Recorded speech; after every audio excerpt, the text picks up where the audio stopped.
मेरे प्रियो, कुलुस्सियों 3:17 क्या कहता है? वचन में या काम में जो कुछ भी करो, सब प्रभु यीशु के नाम से करो और उसके द्वारा परमेश्वर पिता का धन्यवाद करो। वचन में या फिर काम में जो कुछ भी करो, प्रभु यीशु मसीह के लिए करो।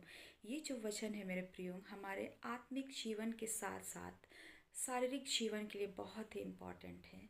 हम जहाँ कहीं भी जाते हैं, जो कुछ भी हम कार्यों को करते हैं, हर एक जगह हम इस वचन को स्मरण करने पाए। वचन में या फिर काम में हम जो कुछ भी करें, उसके द्वारा सिर्फ और सिर्फ हमारे जीवित यीशु मसीह को महिमा और आदर और स्तुति मिलने पाए, क्योंकि वो परमेश्वर पिता जीवित परमेश्वर है। वो स्वर्ग में विराजमान है और हम पृथ्वी पर हम विराजमान हैं। हालेलुया। उसकी दृष्टि हमेशा धर्मियों पर लगे रहती है कि जब कभी भी उसके बेटे और बेटियां उसको पुकारे, उसकी ओर उसकी सुने और उसको उत्तर देने पाए। जब हम उसको पुकारते हैं, उस समय भी उसकी दृष्टि हम पर होती हैं, और जब अगर हम बुरे कार्यों को अगर हम करते हैं, उस समय भी उसकी दृष्टि हम पर होती है।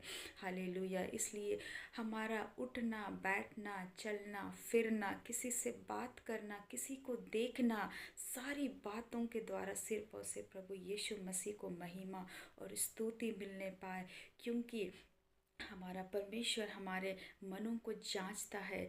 वो हमारे मनों को जांच करके हमें क्या करता है, हर एक समय देखता रहता है कि उसके बेटे और बेटियां किस तरह से चाल को चल रहे हैं।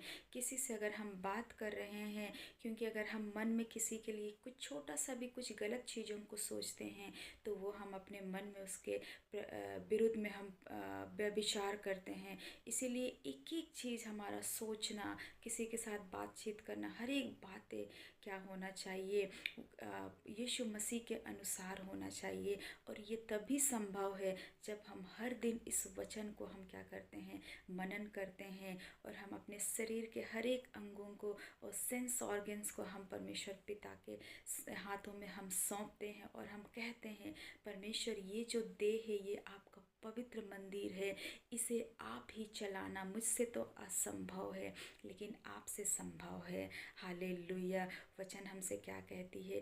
अगर देह का कोई एक अंग अगर पाप करता है तो क्या करे? उसे काट करके फेंक दे, इससे अच्छा कि नरक के कुंड में हमें डाला जाए। हालेलुया। इसीलिए अगर आपका कोई भी एक देह का कोई अंग पाप में पड़ जा रहा है मेरे प्रियो, तो बहुत ही प्रार्थना के साथ में इस वचन को स्मरण करें। वचन में या फिर काम में हम जो कुछ भी करते हैं, सिर्फ और सिर्फ यीशु मसीह के नाम से करें और परमेश्वर पिता को महिमा मिले।